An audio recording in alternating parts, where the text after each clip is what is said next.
Hello, and welcome to the Listening Post's unboxing channel on YouTube. Today I'm unboxing a brand new release subwoofer from SVS, their SB3000.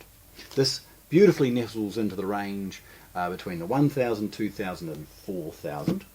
The 3000 has been long awaited, I guess, and is a great example of SVS manufacturing techniques and striving to ensure that they produce some of the very best subwoofers in the world.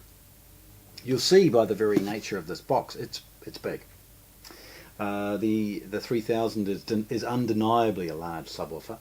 Certainly no colossus like the 16 Ultra that I unboxed a few weeks ago, well, a few months ago now.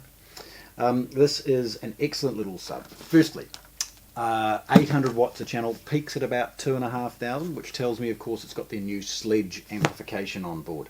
That's a big deal. It is really a big deal. It's got a smartphone app to help set it up. If I understand correctly, it's Bluetooth and you go around and it EQs the room. Awesome to see that in such an entry-level product. Okay, it's available in gloss and matte black or black ash, whatever they might call that. And it's a really, really neat little sub. So, let's have a look. Firstly, the packaging. It's a big box. Look at it. Obviously pictorials of the subwoofer, but in black text on a brown box. Looking it over, you've got a little bit of information. Okay, spinning it around. And on one side, you've got a delineation of its colour. So this one's in black ash, serial number and model number, and a scan code for the manufacturing or something like that. Now, one of the first things I want to show you is the how-to. These are really big, heavy subwoofers. And so on the top, it actually says, look, be careful. And the first thing, roll this over and open it from the bottom. The reason you want to do that is because 9 times out of 10 when you're dealing with a big heavy product like this, you want to take the packaging off the product, not the product out of the packaging.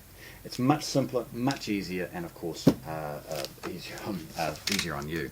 Okay, so opening this is really straightforward. Now, I'll be honest, this has probably been opened by the New Zealand distributors to put in a New Zealand power cord. It's not unusual for products to be have a pre-inspection of some kind before we see them, but we're going to open this as you would see it in your own home. Okay, so the flaps go down. There's a bit of information on this one about how to open it. It actually suggests you should use 2 people. Well, we're not going to be able to do that today. Okay, losing it off camera for a moment, maybe. We're going to roll this forward. Now, of course, when you do that, hold the flap, make sure it's underneath, and then you'll be able to roll this neatly forward. Carefully slide the box off. Okay. And reveal the closed cell foam. Off it goes. The IEC power cord, the manual and basic setup, and that's the box. Get rid of it. So once we've discarded that box, you'll see that inside it's got some reinforcing in the cardboard. That is designed to ensure that this cannot get sort of crush damage in transit. It's an excellent idea. Great to see that they've thought about that, because let's be honest, by the time something's come all the way to New Zealand, it's got a great potential of being damaged in transit. So, spinning it round, firstly, we've got this steel grille. Now the steel grille is utilised in the 2000 and up, and obviously the Ultra, 16 Ultra. The steel grille is quite large, and the curve means it's relatively rigid. The plugs here are of good quality, and there's a little rubber seal there to ensure that there's no vibration. The next thing I'm going to do is very carefully roll the subwoofer over and discard the last of the packaging. Now, it's in 2 pieces, but it's bound together with some tape. At this point, it enables us very easily to remove the plastic bag and the last sort of soft covering, and roll the unit back onto its feet again.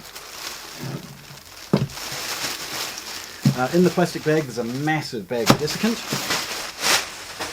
and the last final piece of protection.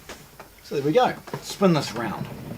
Here it is. Now this is a 13-inch woofer. SVS is not unique in using some odd sizes, but obviously they've decided from a cabinet perspective and performance that 13 inches is what they need, and they've obviously delivered amazing impact from such a small box. You see now that it's out of the packaging, it's a more modest size and far easier to integrate into a home theatre should you need to. So, looking at it. Firstly, there's the 4 bungs that are associated with the pegs that are on the grill. We've got a massive driver. You can see it's reinforced, it's got a massive annulus, huge throw. I think it's almost an inch plus or minus, so absolutely huge from a subwoofer. Looking at turning around I should say, you can see the curves and other things are designed to ensure that there's fewer standing waves within the cabinet, and it's very straightforward as far as its operation and depth.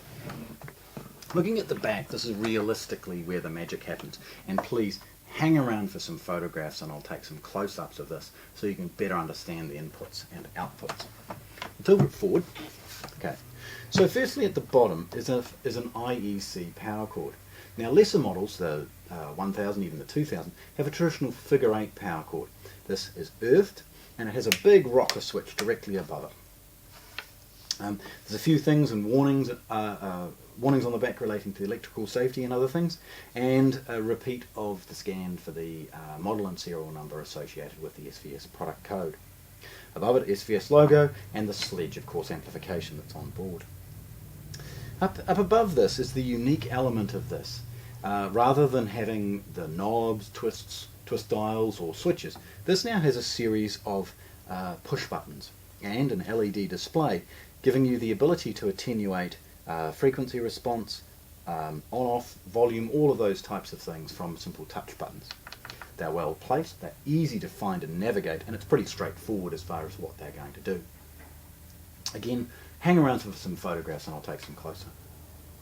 The next part is the inputs and outputs. Now, we've got a 12 volt trigger. Now, it says on here that it's 3 to 12 volts.